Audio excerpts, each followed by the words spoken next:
हाँ जी, hello and welcome to all my dear students. क्या हाल चाल आप लोगों के, कैसे हो सब लोग? उम्मीद करता हूँ सब लोग बहुत बढ़िया होंगे। और आज का जो सेशन है काफ़ी इंपॉर्टेंट है। इसमें हम लोग एनसीईआरटी के इंपॉर्टेंट क्वेश्चंस करने वाले हैं। ठीक है, हमेशा मैं कहता हूँ कि अगर आप सीबीएसई के लिए या फिर जेई या फिर नीट किसी भी एग्जाम के लिए प्रिपेयर कर रहे हो, एनसीईआरटी तो मस्ट आपके लिए एक एक चीज़ एक एक क्वेश्चन उसका सॉल्व करना। ठीक, और आज हम लोग वही चीज़ कर रहे हैं। एनसीईआरटी पी ब्लॉक एलिमेंट की शुरू से लेके लास्ट तक जो भी इंपॉर्टेंट क्वेश्चंस हैं एनसीईआरटी में वो हम लोग सॉल्व करेंगे। ठीक है, तो मैं स्टार्ट करता हूं इंट्रोडक्शन से। Myself Rahul Dudi, BTech from NIT Jaipur, और पिछले 7 साल से आईआईटी जेईई नीट के लिए मैं पढ़ा रहा हूँ। अनअकैडमी ऐप पे जो मेरा रेफरल कोड है वो RD10 है, आप इस कोड को यूज कर सकते हो अनअकैडमी सब्सक्रिप्शन लेने के लिए। ये कोड आपको इंस्टेंटली 10% डिस्काउंट दिलवा सकते हैं। ठीक है, आप भी इसको यूज कीजिए और अपने फ्रेंड्स को शेयर भी कीजिए। आप डिफरेंट डिफरेंट टेलीग्राम चैनल्स हैं अकेडमी के, उनको भी ज्वाइन कर सकते हो नीट के लिए या फिर जेई सीबीएसई किसी के लिए भी। ठीक है, अच्छा आप चाहो तो अनअकैडमी सब्सक्रिप्शन भी ले सकते हो बेटा। अगर आप क्लास 11 12 जेई नीट के लिए अपनी प्रिपरेशन एक सिस्टमेटिक वे में करना चाहते हो, एक सबसे बड़ी चीज ये होती है कॉन्टिन्यूटी, रेगुलरिटी, वो उस वे में करना चाहते हो तो बेटा आप अनअकैडमी सब्सक्रिप्शन लीजिए। दो तरह के सब्सक्रिप्शन आपको अनअकैडमी देता है। First one is plus and second one is iconic. Common features दोनों में है कि घर बैठे आप इंडिया के बहुत अच्छे एजुकेटर्स के साथ पढ़ाई कर रहे हो, टॉप फैकल्टीज के साथ, है ना। स्ट्रक्चर्ड कोर्सेज मिलते हैं, अनलिमिटेड एक्सेस आपको मिल जाता है एक ही सब्सक्रिप्शन से। डाउट सॉल्विंग सेशंस हैं, पूरा सिलेबस कंप्लीशन, वीकली टेस्ट वगैरह, हर एक फैसिलिटी आपके लिए अवेलेबल है। ठीक है, और वहीं पर अगर किसी ने आइकॉनिक सब्सक्रिप्शन लिया तो बहुत ही और भी बढ़िया है। इसमें आपको पर्सनल गाइडेंस मिलेगा। ठीक है, 1-to-1 आप इंटरेक्ट कर सकते हो अपने मेंटोर के साथ। टेस्ट एनालिसिस, स्टडी मटेरियल भी एक बहुत बढ़िया चीज़ है, और साथ साथ customise study planner by weekly basis पे आपको मिल जाता है। इसमें फीस भी बहुत ही रीजनेबल है। अगर आप क्लास सीबीएसई के स्टूडेंट है, 12 महीने की फीस 15,000 रुपये लिखी हुई मिलेगी। आपको पेमेंट करने से पहले एक रेफरल कोड डालना होता है। मेरा रेफरल कोड मैंने आपको बोल ही दिया, RD10 है। तो बेटा मैं सबसे यही चाह रहा हूँ कि सारे लोग इस कोड को यूज करें। 10% डिस्काउंट मिल जाएगा, 13,500 रुपये फीस बैठेगी। ठीक है, एक और फायदा, आपको 6 महीने का सब्सक्रिप्शन एडिशनल मिल जाएगा। तो ये जो आप 13,500 रुपये बेटा फीस दे रहे हो ना, ये टोटल है 18 महीने की। तो यार इससे तो रीजनेबल और कुछ हो नहीं सकता एक्चुअली, है ना। ये आइकॉनिक सब्सक्रिप्शन की फीस है। यहाँ पर भी आप सब्सक्रिप्शन 12 महीने का लीजिए ताकि 6 मंथ का एडिशनल सब्सक्रिप्शन आपको मिल सके। जो बच्चे नीट के लिए प्रिपेयर कर रहे हैं उनके प्राइजेस आपकी स्क्रीन पर हैं। यूजी प्लस और यूजी आइकॉनिक की यहां पर भी रेफरल कोड आपने यूज करना है, कौन सा, RD10, 10% डिस्काउंट के लिए। और जो बच्चा दोनों जगह पर प्रिपरेशन करना चाहते हैं, स्कूल एग्जाम की भी और नीट की भी, वो लोग ले सकते हैं कॉम्बो सब्सक्रिप्शन। अलग अलग सब्सक्रिप्शन लेने से अच्छा है ना, क्योंकि इसमें डिस्काउंट थोड़ा ठीक मिल जाता है आपको। कोड यहाँ पर भी आप RD10 ही यूज कर सकते हो। एक ऑफर चल रहा है बेटा नीट वाले बच्चों के लिए, वो ये है कि 6 मंथ के सब्सक्रिप्शन पे आपको 1 मंथ का एक्स्ट्रा सब्सक्रिप्शन मिल रहा है ना, बिल्कुल फ्री। और वैसे ही 18 मंथ पे 2 मंथ का। ठीक है ना, सिर्फ नीट के बच्चों के लिए आपको यूज करना है कोड RD। ठीक है, अगर आपको कोई भी किसी भी तरह की फाइनेंशियल असिस्टेंस चाहिए, अगर आप सब्सक्रिप्शन लेते हैं उस समय, तो आप इन नंबरों पे कॉल कर सकते हैं। नीट के लिए कुछ बैचेस है, विक्ट्री बैच 22 दिसंबर से स्टार्ट हुआ, आप वो भी ज्वाइन कर सकते हो। और बेटा नीट के स्टूडेंट्स के लिए ही all India test series start हुआ है 2022 स्टूडेंट के लिए। इसमें टोटल टेस्ट होने वाले हैं आपके 10 full syllabus test, full length test होंगे। और ये 26 दिसंबर से स्टार्ट हुआ है, 2 बजे हर दिन। इनरोलमेंट इसके लिए फ्री है बेटा, आपके लिए आपको कोई चार्जेस वगैरह देने की जरूरत नहीं होती। आपको सिर्फ इनवाइट कोड यूज करना होता है, कौन सा, RD10, जब भी आप इसके लिए इनरोल करने जाते हैं। 5 सिलेबस, 5 जो टेस्ट होंगे वो आपके 11th क्लास के सिलेबस पे बेस्ड होंगे, और जो 5 होंगे वो 10th क्लास के सिलेबस पे। ठीक है, फायदा क्या है, एक कॉम्पिटिटिव इन्वायरमेंट आपको मिलेगा, सारे क्वेश्चंस के सॉल्यूशन, वीडियो सॉल्यूशन आपको मिल जाएंगे, और परफॉर्मेंस रिपोर्ट आपके इसमें मिल जाती है, जिससे कि आप अपनी प्रोग्रेस का ध्यान भी रख सकते हो। और जो बच्चे सीबीएसई वाले हैं क्लास 11th के, उन लोगों के लिए अनअकैडमी कॉम्बैट होगा, स्कॉलरशिप टेस्ट होता है अनअकैडमी कॉम्बैट, हर संडे को होता है। फ्री स्कॉलरशिप जीतने का एक बहुत ही बढ़िया मौका है। यूज करें कोड RD10। इस वीडियो के डिस्क्रिप्शन में आपको उसका लिंक भी मिल जाएगा, इसके लिए आप इनरोल कर सकते हो, है ना। टॉप 3 बच्चों को मिलेगा मेडल्स और टॉप 25 स्टूडेंट को मिलेगा सर्टिफिकेट्स। ठीक है जी। तो चलिए जनाब, ये तो बात हो गई अनअकैडमी सब्सक्रिप्शन वगैरह की। अब हम लोग क्वेश्चंस कर देते हैं स्टार्ट। चलो जी, फर्स्ट क्वेश्चन आपकी स्क्रीन पर है, ध्यान लगाओ जरा पहले क्वेश्चन पे और बताओ, कोशिश करो इस क्वेश्चन को सॉल्व करने की, क्या सॉल्यूशन होना चाहिए आपके अकॉर्डिंग।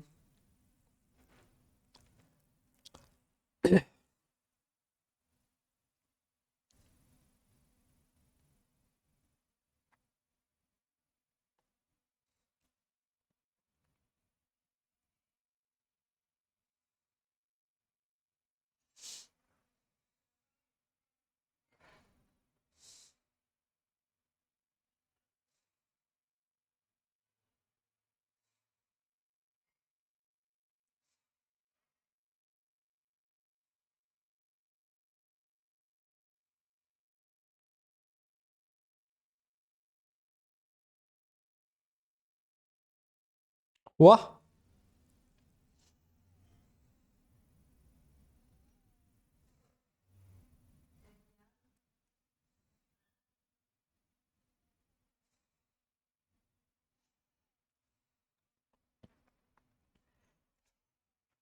हाँ जी।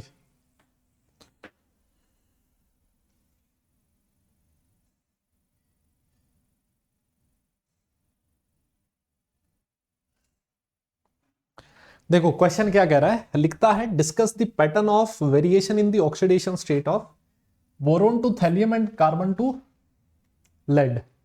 सुनना जरा, बोरोन, एल्यूमिनियम, गैलियम, इंडियम और थैलियम, है ना, ये सारे के सारे हैं ग्रुप 13 मेंबर्स।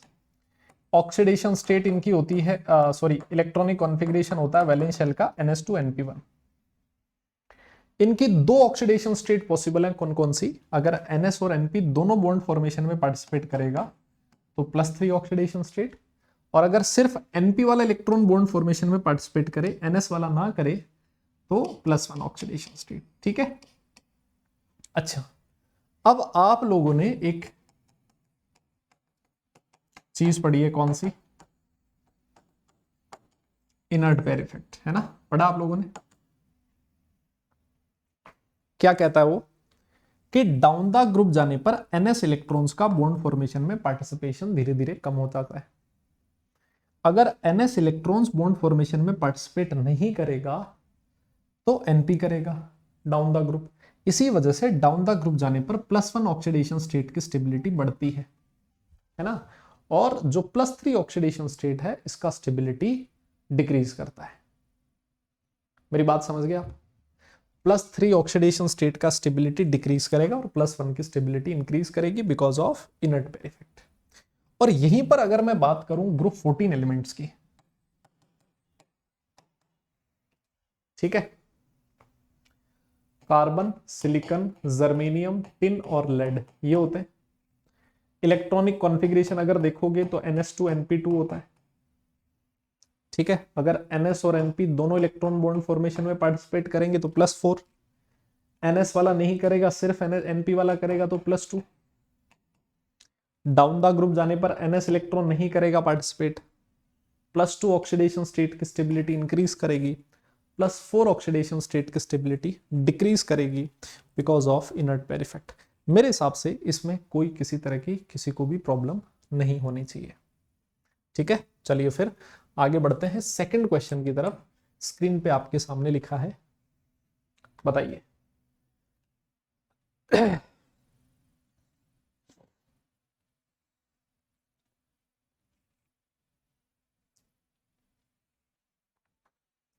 क्वेश्चन पढ़ो ढंग से।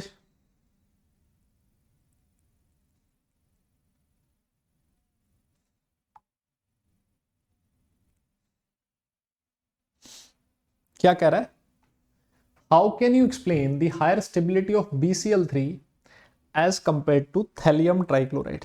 ना, ये अभी जस्ट हम लोगों ने किया ये भाई।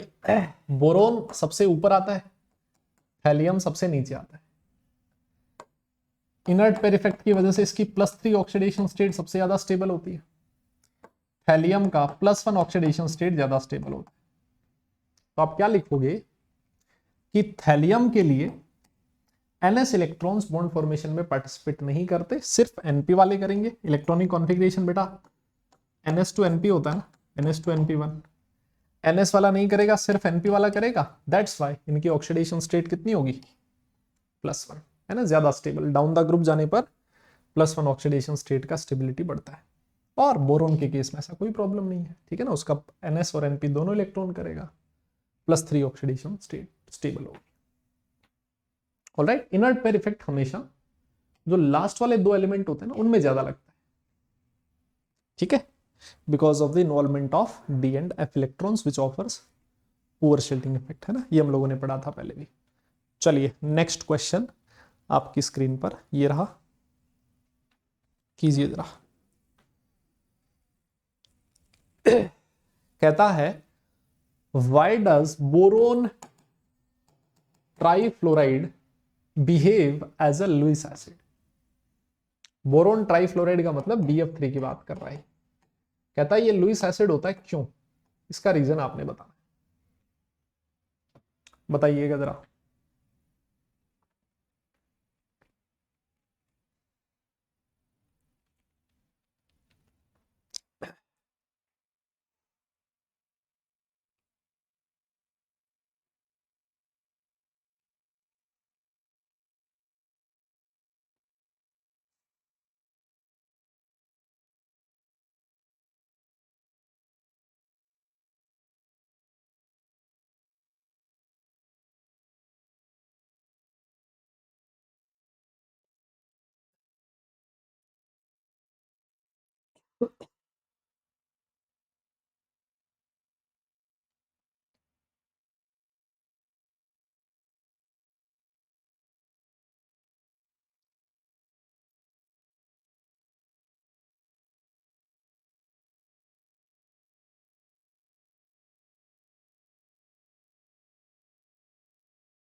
हुआ क्या बेटा, देखो इसका रीजन समझ लो आप लोग। बोरोन का इलेक्ट्रॉनिक कॉन्फ़िगरेशन सारी दुनिया को पता है, 1s2 2s2 2p1 होता है ना बेटा। इसके वैलेंस शेल में कितने इलेक्ट्रॉन होते हैं, 3 इलेक्ट्रॉन होते हैं, है ना।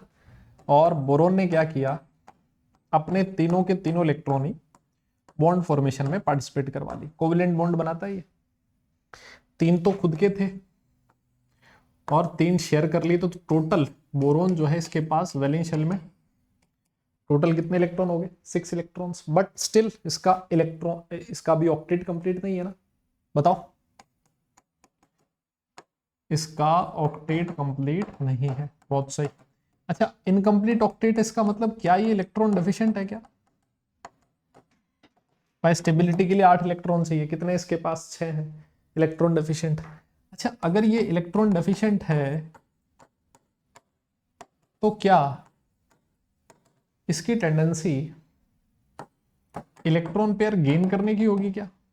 ऑब्वियस है, जो इलेक्ट्रॉन डेफिशिएंट होता है वो गेन ही करना चाहता है इलेक्ट्रॉन, और जो इलेक्ट्रॉन गेन करने की टेंडेंसी रखता है बेटा हम उसको क्या कहते हैं, क्या उसको हम लुईस एसिड कहते हैं क्या। बिल्कुल कहते हैं, ठीक है। तो आ गया समझ में आपको इसको लुईस एसिड क्यों बोला जाता है, बिकॉज ये इलेक्ट्रॉन डेफिशिएंट है, टेंडेंसी होगी इलेक्ट्रॉन गेन करने की। ऑलराइट, आगे बढ़े फिर नेक्स्ट क्वेश्चन, क्वेश्चन नंबर 4 आपकी स्क्रीन पर है, ये रहा।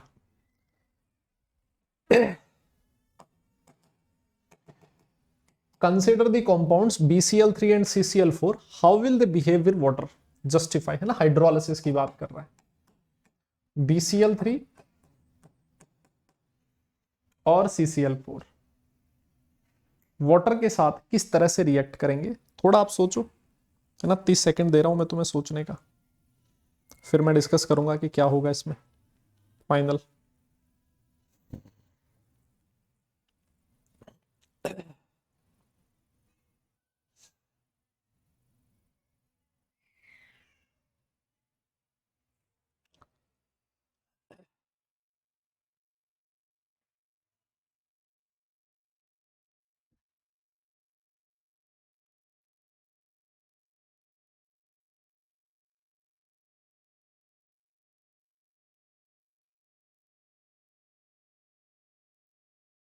हो गया?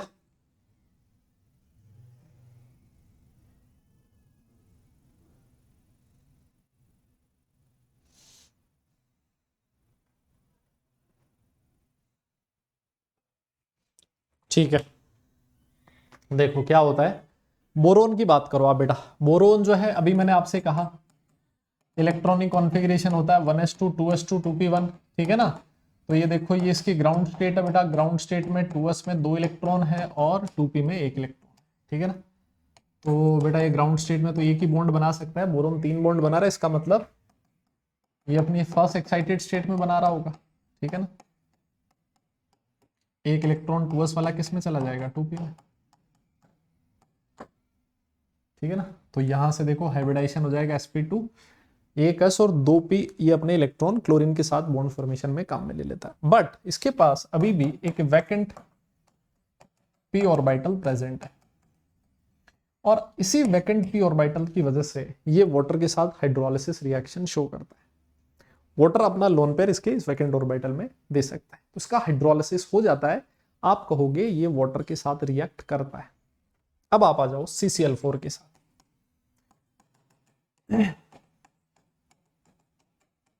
ये होता है कार्बन का इलेक्ट्रॉनिक कॉन्फ़िगरेशन, ठीक है।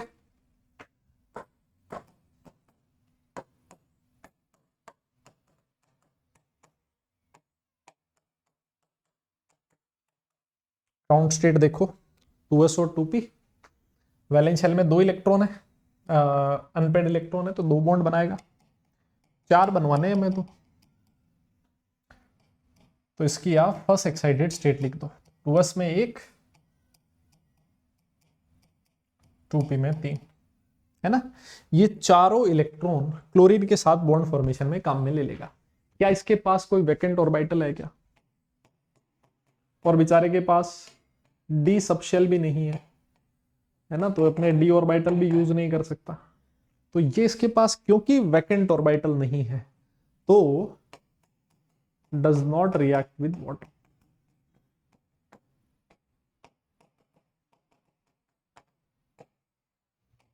ये वाटर के साथ बिल्कुल भी रिएक्ट नहीं करता है, ठीक है। बस ये चीज आपको ध्यान में रखनी है। Next question, is boric acid a protonic acid? Explain. क्या बोरिक एसिड एक प्रोटोनिक एसिड है क्या? आपको एक्सप्लेन करना है। करो, देखें सॉल्व।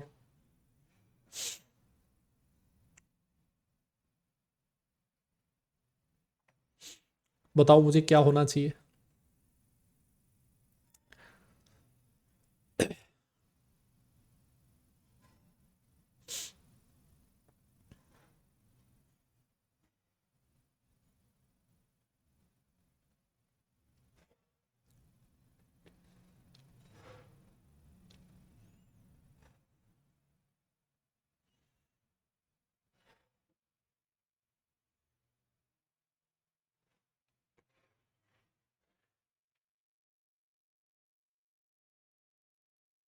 हाँ, देखो सबसे पहली चीज आपको ये पता होना चाहिए व्हाट इज प्रोटोनिक एसिड, ठीक है ना। जैसे मान लो HCl है या फिर H2SO4 है, एक बार के लिए मान लो ये H+ डोनेट करता है ना। H+ डोनेट कर रहा है, that's why it is protonic acid. H+ को ही तो कहते हैं हम लोग प्रोटोन। क्या बोरिक एसिड, बोरिक एसिड जो है वो H3BO3 होता है, क्या ये H+ डोनेट करता है क्या? देख लेते हैं एक बार। देखो बोरिक एसिड की स्ट्रक्चर आप सब लोगों ने देखी होगी, ऐसा होता है इस तरह का। 3 बॉन्ड बना रहा है बोरोन, क्यों? इसके वैलेंस शेल में 3 इलेक्ट्रॉन होते हैं, तीनों इसने बॉन्ड फॉर्मेशन में काम में ले रखे हैं बेटा, है ना। ओहो, कहां पहुंच गए हम।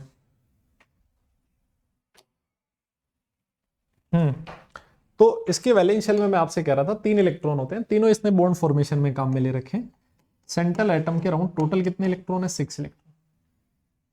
जब आप इसकी वाटर के साथ रिएक्ट करवाते हो तो जो OH- है उससे ये इलेक्ट्रॉन पेयर एक्सेप्ट करता है। क्या करता है? बिकॉज इलेक्ट्रॉन डेफिशिएंट है, अभी मैंने पिछले क्वेश्चन में आपको बताया इस वजह से इसकी टेंडेंसी क्या होगी, इलेक्ट्रॉन पेयर गेन करने की। ये एक्सेप्ट करेगा, BOH4- का फॉर्मेशन करता है और पीछे H3O+ बन जाता है। तो बेटा ये क्योंकि इलेक्ट्रॉन पेयर एक्सेप्ट कर रहा है, दैट्स वाई। ये प्रोटोनिक एसिड तो होने से रहा क्योंकि H+ तो लूज नहीं कर रहा, ठीक है ना। ये H+ तो कौन सा है, वाटर वाला H+ है, ठीक है। तो इसने क्या किया, क्योंकि इलेक्ट्रॉन पेयर एक्सेप्ट किया, दैट्स वाई ये प्रोटोनिक एसिड नहीं है बेटा, ये क्या है, लुईस एसिड है। बिकॉज लुईस एसिड्स की टेंडेंसी होती है इलेक्ट्रॉन पेयर गेन करने की, ठीक है। चलो आगे बढ़ो। Next question, describe the shapes of BF3 and BH4-, assign the hybridization of boron in these species। बताओ देखे, BF3 और BH4- की शेप बतानी है और आपको हाइब्रिडाइजेशन भी बताना है।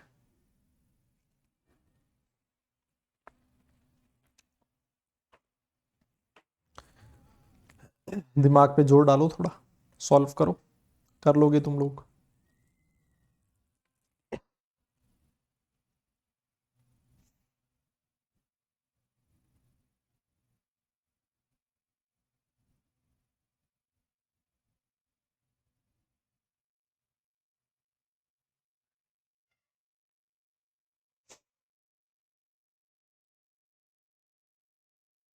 हो गया,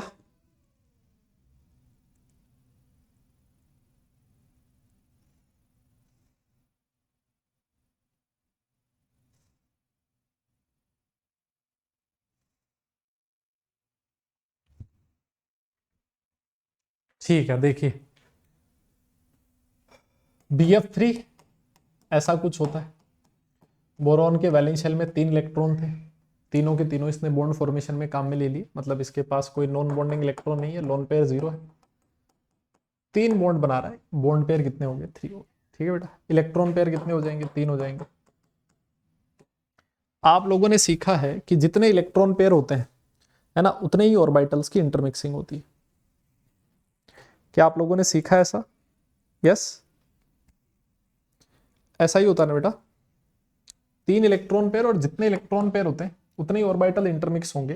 3 ऑर्बिटल इंटरमिक्स होंगे, हाइब्रिडाइजेशन कौन सा होगा, sp2, ठीक है। और sp2 हाइब्रिडाइजेशन में ट्राइगोनल प्लेनर ज्योमेट्री बनती,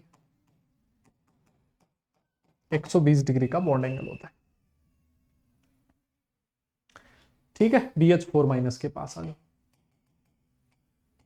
बोरोन के वैलेंस शेल में 3 इलेक्ट्रॉन थे, माइनस मतलब एक गेन किया, 4 हो गए, चारों के चारों बॉन्ड बना लिए, 0 lone pair, 4 bond pair, electron pair 4, 4 orbital की इंटरमिक्सिंग होगी, हाइब्रिडाइजेशन कौन सा हो जाएगा बताओ, sp3। ज्योमेट्री कौन सी होगी, टेट्राहेड्रल, ठीक है बेटा। बॉन्ड एंगल कितना होता है, 109.28 डिग्री, है ना, वैसे 109.5 भी लिखा होता है। समझ गए हो आप मेरी बात, यस। आगे बढ़ो, next, right reactions to justify the amphoteric nature of aluminium. Amphoteric का मतलब समझते हो ना, कि एल्यूमिनियम एसिड और बेस दोनों के साथ रिएक्ट करता है, तो आपको इस चीज को जस्टिफाई करना है। तो एल्यूमिनियम की रिएक्शन आपको एक बार एसिड के साथ करवानी है और एक बार बेस के साथ करवानी है। बताइए क्या प्रोडक्ट बनेगा,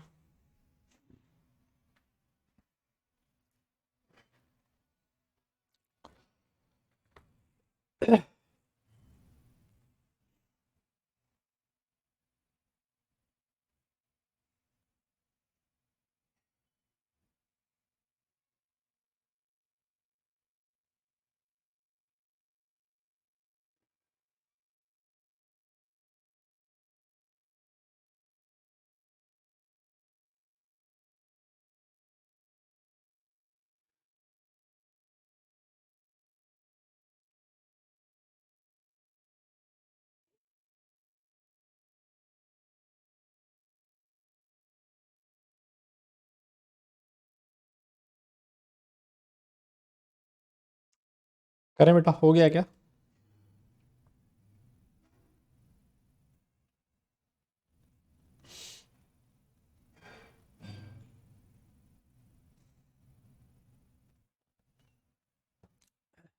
देखो क्या बनेगा,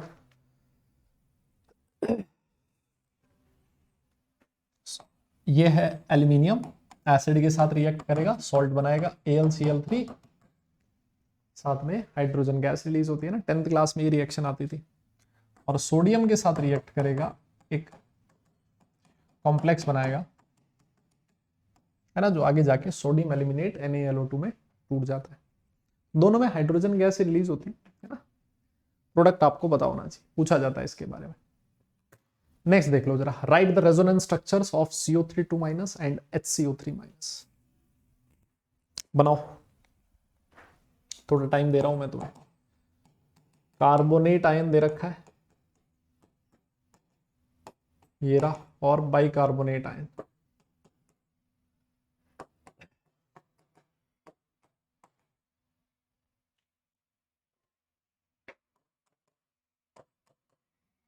करो देखे ट्राई, बना पा रहे हो क्या?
हो गया?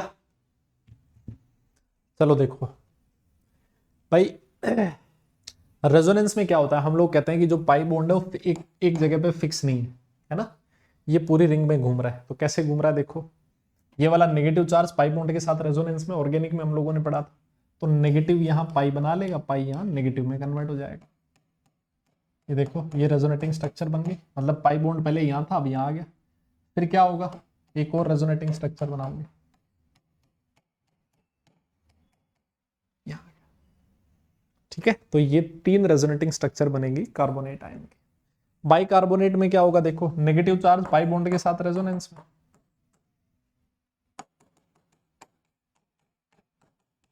डबल बॉन्ड, है ना। ये इनकी रेजोनेटिंग स्ट्रक्चर्स आप इस तरह से बना सकते हैं। मेरी बात समझ में आई क्या आपको? क्लियर है? चलो जी आगे बढ़ते हैं। What is the status of hybridization? अच्छा, कार्बन की हाइब्रिडाइज स्टेट पूछ रहा है आपसे, एक तो कार्बोनेट आयन में, दूसरा डायमंड में, और तीसरा ग्रेफाइट में। CO3 2- डायमंड एंड ग्रेफाइट, बताओ भाई।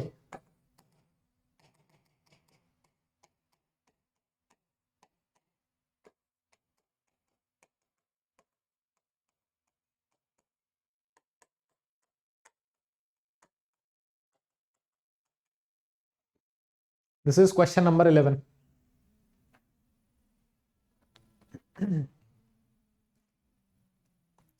स्ट्रक्चर से बता सकते हो।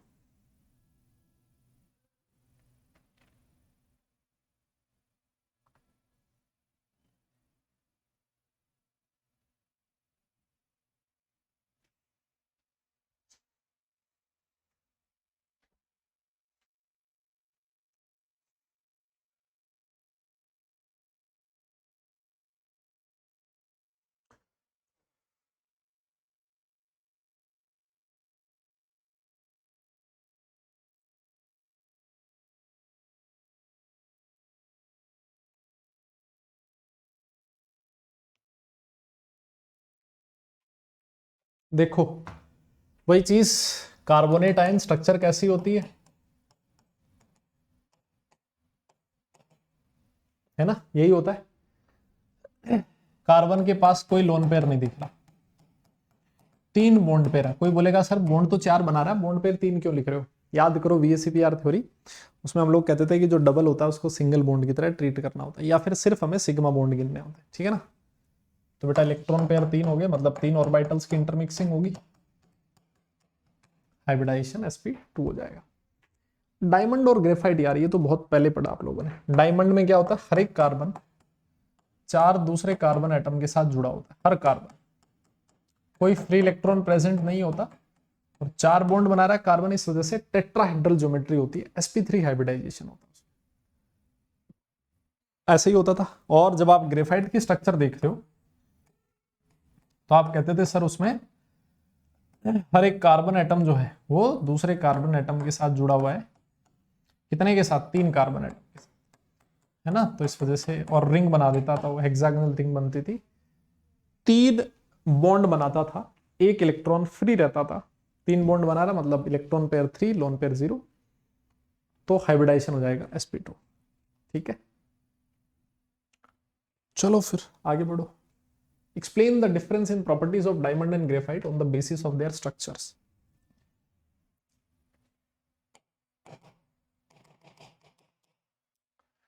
10th क्लास का क्वेश्चन है ये।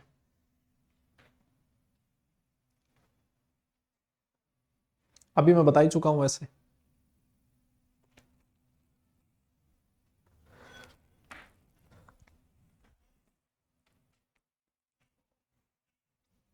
नहीं क्या भाई, डायमंड की स्ट्रक्चर में मैंने बोला ना, हर कार्बन कितने कार्बन के साथ जुड़ा है, 4 के साथ, इस तरह से, ठीक है ना। और एक बहुत बड़ी ना, एक बहुत बड़ा जाल बन जाएगा, स्ट्रक्चर बन जाएगी, समझ गए। तो कार्बन का हाइब्रिडाइजेशन sp2 sp3 होता था। और जब ग्रेफाइट की बात करते हो तो ग्रेफाइट की स्ट्रक्चर भी मैंने अभी बताई थी, है ना, लेयर्ड स्ट्रक्चर होती है ग्रेफाइट इस तरह से, है ना, ऐसे कार्बन एटम्स की लेयर बन जाती है ना, प्लेनर लेयर होती है ना, हेक्सागोनल रिंग के थ्रू। ऐसे ये एक लेयर ये थी ऊपर वाली, एक लेयर मान लो मैंने ऐसे बना दी, ये देखो इस तरह से, है ना, और ये लेयरिंग चलती जाएगी ऐसे, इस तरह से, ठीक है। तो ये जो 2 लेयर है इनके बीच कौन सा फोर्स ऑफ अट्रैक्शन होता है, वेंड्रोल। बेटा van der Waals force of attraction weak force of attraction है, लेयर्स एक दूसरे के ऊपर स्लिप कर सकती है, इस वजह से ये सॉफ्ट होता है। और ये बहुत हार्ड होता है क्योंकि बहुत बड़ी 3D स्ट्रक्चर बनी हुई है, तो बहुत ही स्टेबल स्ट्रक्चर होती है ना, इसको तोड़ना रिजिड स्ट्रक्चर होती है, हार्डेस्ट नेचुरल अकरिंग सब्सटेंस होता है, क्योंकि इसके सारे के सारे इलेक्ट्रॉन कार्बन एटम के बॉन्ड फॉर्मेशन में पार्टिसिपेट कर रखे हैं, कोई non bonding free electron present नहीं है, इलेक्ट्रिसिटी कंडक्ट नहीं करता। ये जो होता है आपका, इसके पास एक फ्री इलेक्ट्रॉन है हर कार्बन के पास, दैट्स वाई ये एक बहुत ही अच्छा कंडक्टर है। It is the most thermodynamically most stable allotrope of carbon, ठीक है ना। तो ये कुछ प्रॉपर्टीज हैं जिनके बेसिस पे, जिनके स्ट्रक्चर के बेसिस पे इन प्रॉपर्टीज में डिफरेंस आया, ठीक है। चलिए आगे बढ़ते हैं। नेक्स्ट क्वेश्चन आपके सामने लिखा है, rationalise the given statements and give chemical reactions.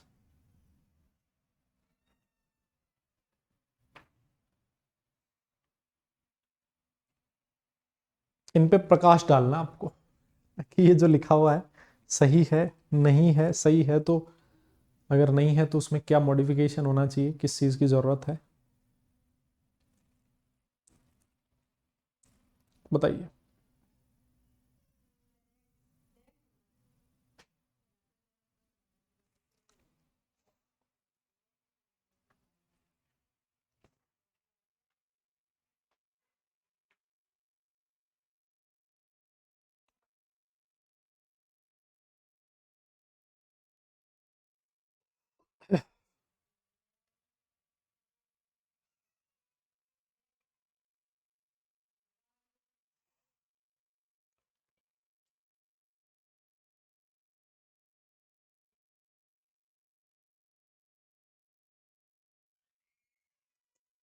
हाँ जी, हुआ क्या।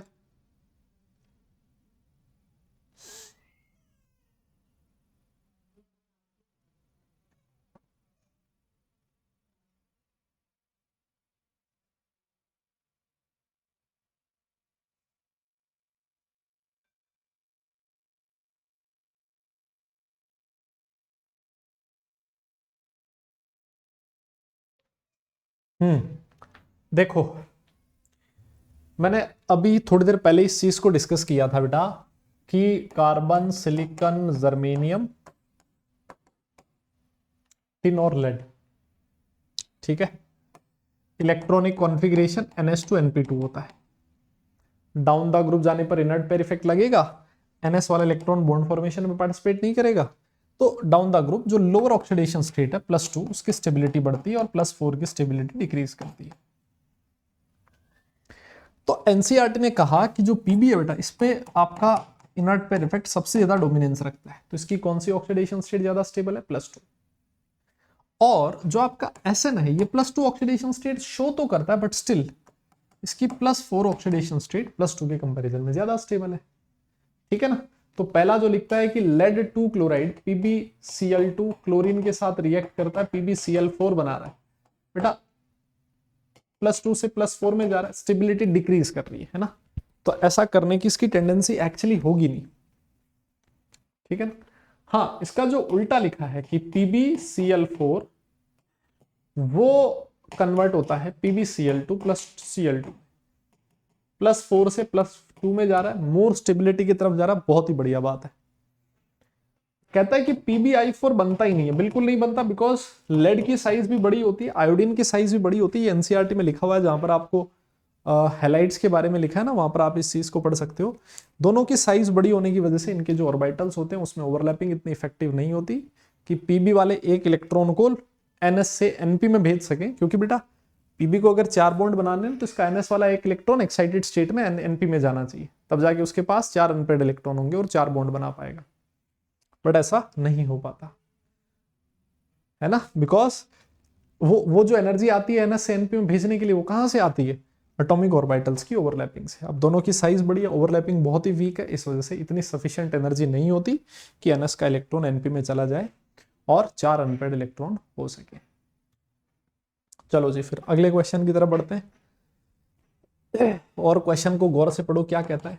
लिखता है boron chlorine bond has a dipole moment, why BCl3 molecule has 0 dipole moment. बताओ, देखिए काफी बार किया हमने इस क्वेश्चन को।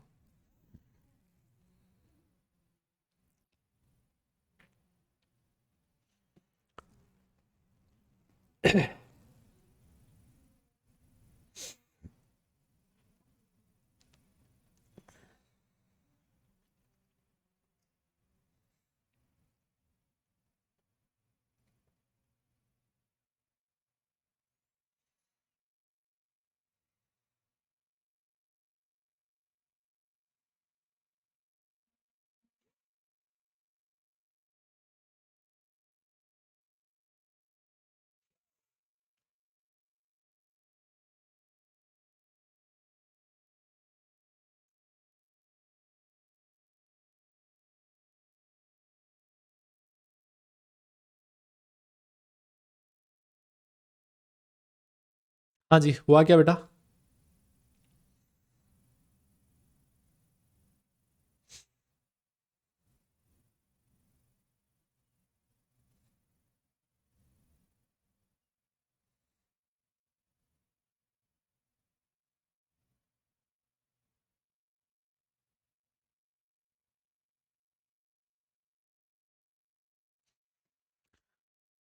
ठीक है, देखो देखें, BCl बॉन्ड का डाइपोल मोमेंट होता है, क्यों? बिकॉज बोरोन और क्लोरीन इन दोनों की इलेक्ट्रॉन नेगेटिविटी में डिफरेंस है। क्लोरीन की इलेक्ट्रॉन नेगेटिविटी ज्यादा, इलेक्ट्रॉन खींचेगा, पार्शियल नेगेटिव, बोरोन की कम है, पार्शियल पॉजिटिव। इसका डाइपोल मोमेंट है, डाइपोल मोमेंट की डायरेक्शन बोरोन से क्लोरीन की तरफ होगी। बट कहता है BCl3 का डाइपोल मोमेंट 0 होता है, क्यों?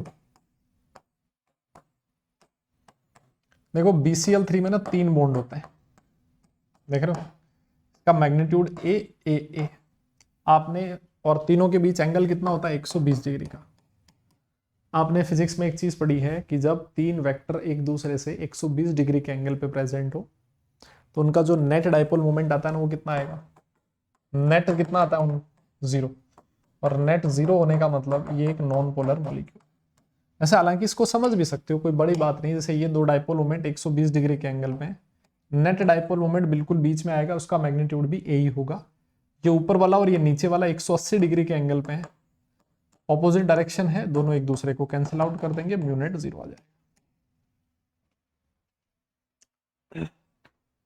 ठीक है, क्लियर, समझ गए? आगे बढ़े, नेक्स्ट क्वेश्चन करो। Why is there a phenomenal decrease in the ionization enthalpy from carbon to silicon? बहुत सिंपल क्वेश्चन, बहुत ही आसान, वेरी इजी क्वेश्चन। करो जी।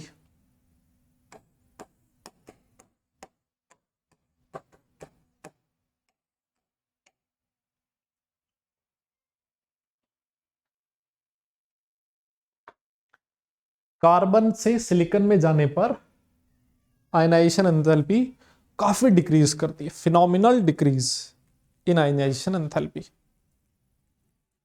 क्यों?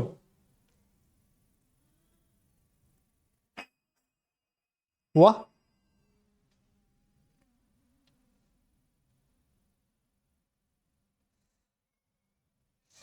तो यार ये तो बहुत सिंपल है ना बेटा।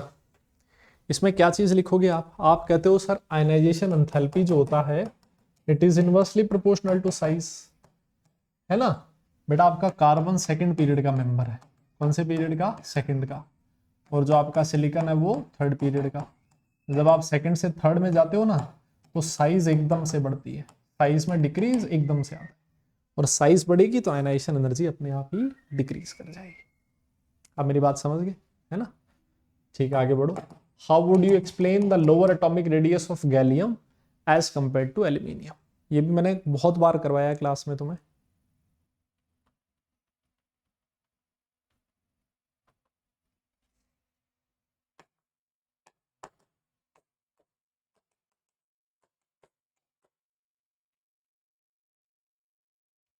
हम्म,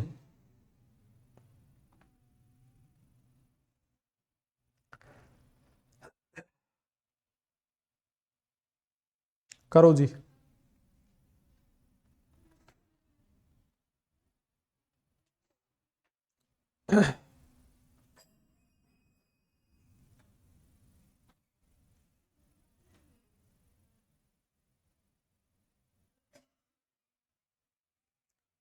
हुआ? हम्म, देखो वैसे तो हम लोग कहते हैं डाउन द ग्रुप जाने पर साइज इंक्रीज करना चाहिए, है ना। जो नॉर्मल ट्रेंड होता है वो तो यही होता है, बट यहां पर उल्टा हो जाता है। कहां पर? एल्यूमिनियम और गैलियम में ये ऑर्डर उल्टा हो जाता है। गैलियम की साइज बड़ी होनी चाहिए और हो जाती है छोटी। इसका राज छुपा है उनके इलेक्ट्रॉनिक कॉन्फ़िगरेशन में। देखो बेटा ये होता है 2s2 2p1, 3s2 3p1, 4s2 4p1। ठीक है, तो जैसे मान लो ये है 4p और ये है 4p का इलेक्ट्रॉन, इससे पहले कौन आएगा यहां पर? 3d के 10 इलेक्ट्रॉन इनर शेल के इलेक्ट्रॉन आएंगे, है ना। ये है 3d। अब ये जो 3d के 10 इलेक्ट्रॉन है ना बेटा, इनका शील्डिंग इफेक्ट बहुत ही कम होता है, नेग्लिजिबल होता है शील्डिंग इफेक्ट। मतलब क्या हुआ कि इन अंदर वाले इलेक्ट्रॉन की इस बाहर वाले इलेक्ट्रॉन को रिपेल करने की टेंडेंसी बहुत ही कम होती है। डी और एफ इलेक्ट्रॉन्स का शील्डिंग इफेक्ट पुअर होता है। अब अगर अंदर वाला बाहर वाले को रिपेल नहीं करेगा तो बाहर वाले पे न्यूक्लियस का अट्रैक्शन बढ़ेगा, ऑब्वियस सी बात है। और अट्रैक्शन बढ़ेगा तो वो न्यूक्लियस इस इलेक्ट्रॉन को अपनी तरफ खींचेगा, अपनी तरफ खींचेगा, है ना। और उसी वजह से जो साइज होती है वो छोटी हो जाती है। गैलियम की साइज एल्यूमिनियम के कंपैरिजन में छोटी होती है, ठीक है, because of the poor shielding of D electrons. आप समझ गए क्या हमारी बात को? यस, चलो फिर आगे बढ़ो। अगला क्वेश्चन करो। This is question number 26। क्या कहता है? कह रहा है classify the following oxides as neutral, acidic, basic और एम्फोटेरिक। करो देखें क्लासिफाई। न्यूट्रल वाले कौन कौन से हैं उनको अलग लिखना है, एसिडिक, बेसिक और एम्फोटेरिक।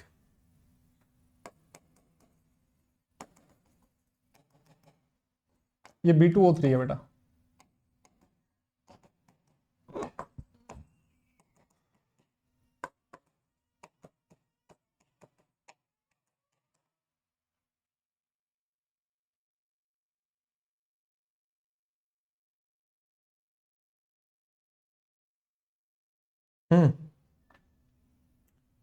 हुआ क्या?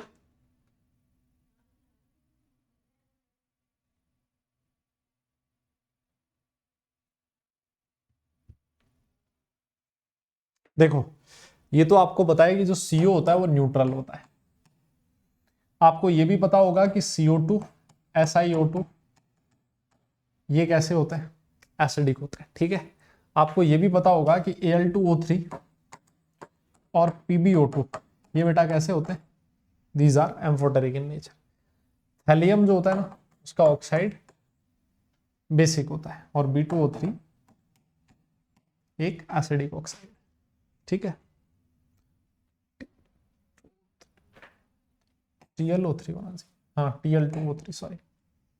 ठीक है, समझ में आ गई बात आपको? अब इसमें तो समझने का हालांकि है नहीं कुछ, है ना, याद ही रखना था ये तो। ठीक है, क्या कहता है? In some of the reactions thallium resembles aluminium whereas in other it resembles with group 1 element. Support this statement by giving some evidences.